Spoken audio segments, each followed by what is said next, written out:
Hello les amis, bonsoir. Alors, pour ce soir, une petite raclette pour deux, ça vous dit?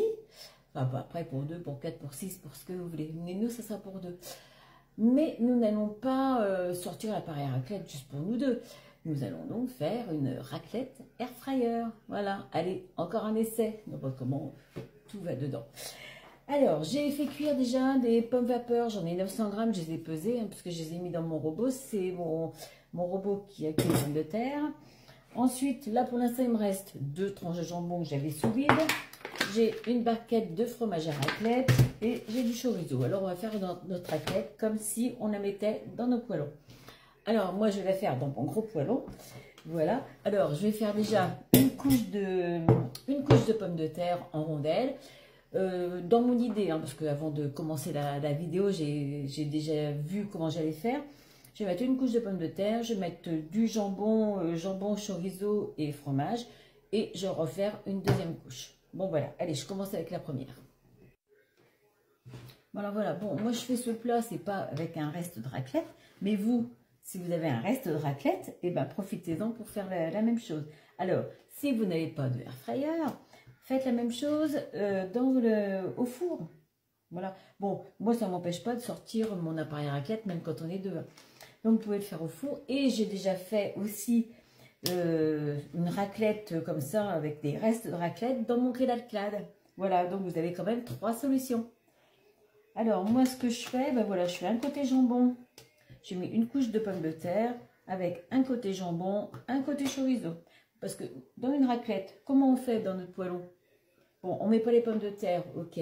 Mais on fait fondre. Alors moi, je fais toujours fondre mon jambon, mon chorizo, ma copa, n'importe quoi sur mon fromage. Moi, j'adore la charcuterie quand elle est cuite comme ça. Et après, je la verse sur quoi? Sur mes pommes de terre. Donc là, c'est déjà tout versé. Allez, voilà. J'ai fait déjà une couche comme ça. Je vais mettre du fromage. Et comme ça, ça va faire 2 bonnes couches de charcuterie et de fromage. C'est quand même ça le meilleur. Alors, il y a de la croûte, je crois. Ouais, mais enfin bon, ça ne nous dérange pas la croûte. Alors, je vais en couper un tout petit peu, mais je peux en laisser. Bon, alors voilà, avec la moitié de mon paquet de fromage, j'ai fait un étage. Donc, ça va faire pile poil pour mon plat. Allez, je recommence. Bon voilà, mon deuxième étage. Donc en tout, ben, ça fait une dizaine de tranches de chorizo, 2 tranches de jambon blanc. Et il me reste ça en pommes de terre. Donc je les ai pesées, il m'en reste 200 grammes. Donc il faut compter 700 grammes de pommes de terre. C'est juste pour vous donner une idée. Après, vous pouvez faire aussi dans les plats en silicone, ben, qu'on ne trouve plus dans les actions. Parce que moi, j'en ai pas retrouvé. Voilà, vous faites dans un plat comme ça. Ou alors dans un plat à gratin qui va au four. Donc, je rajoute du fromage et en tout et pour tout, ben, il va me rester ça. Voilà. Alors, soit le chorizo, ben, on le mange comme ça, en entrée, ou alors on en fait autre chose dans la semaine. Allez, je rajoute mon fromage et on va mettre en... Bon, voilà, j'ai posé mon plat dans le plat de mon air fryer, hein, parce que je ne sais même plus comment on peut l'appeler. Alors, voilà, vous avez ceux-là. Alors, oui, on peut les utiliser, mais moi, vous savez, quand on les prend par les anses, des fois, on a toujours peur que ça se verse ou quoi. Mais, bien sûr, vous pouvez le faire là-dedans. Mais franchement, mon petit plat en terre, là, c'est impeccable. Il fait la grandeur de mon air fryer. Maintenant, si vous en avez un plus grand ou quoi, ou essayez de trouver un plat en verre, hein, de la taille de votre air fryer, ou rectangulaire, ou rond. Bon, alors, je vais faire un essai pour 10 minutes à 180. Voilà, alors je le mets en manuel, bien sûr.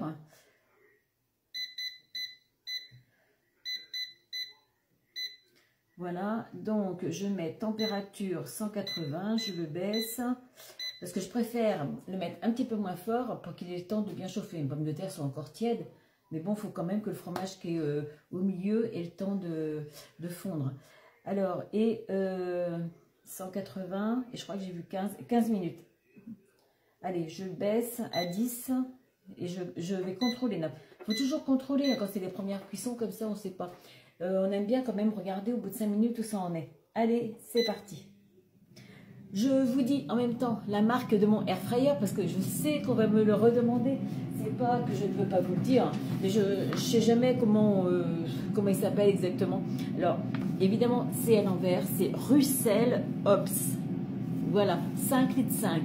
Alors, je sais que j'ai vu quelqu'un, une copine virtuelle en fait, parce qu'on ne se connaît pas, mais on se suit, voilà, sur Facebook, sur le blog ou sur TikTok. Donc, du coup, elle a acheté le même que le mien, mais en 8 litres. Donc, sur Amazon, je crois qu'elle m'a dit. Hein, elle était en promo. Donc, voilà. Mais moi, c'était une marque à tout hasard. Hein. Je ne connaissais même pas, je ne connais toujours pas la marque. Mais bon, j'en suis contente. Donc, après tout, voilà, chacun choisit le sien, mais surtout, prenez minimum 5 litres 5. Moi, si j'avais pu trouver encore plus grand, je l'aurais fait, mais je voulais pas mettre 200 € tout de suite dans Air Fryer. Après, oui, je le ferai, mais c'était pour démarrer et franchement, c'est trop bien. Bon, alors du coup, j'ai rajouté 15 minutes, là je l'enlève à 2 minutes avant. Voilà, ça fait déjà ça. C'était pour être sûr que ça soit bien chaud en dessous. Donc, je vais le retirer. Alors après, bah, vous mangez comme une raclette. Hein, je ne sais pas comment vous avez l'habitude. Hein, des cornichons, des oignons, de la salade. Voilà, avec tout ce qu'on veut. Alors, par contre, là, il y a un côté chorizo, un côté jambon. Alors, si on veut moitié-moitié, bon, on va le couper dans le sens travers. Comme ça, tout le monde n'aura pas que le jambon ou que le chorizo. Bon, allez, je vous fais mon petit plat et je vous montre ça. Bon, alors voilà, la petite raclette rapide pour deux, enfin 2, 3. Voilà, et la petite salade. Allez, bon appétit à tous et à bientôt pour une prochaine recette.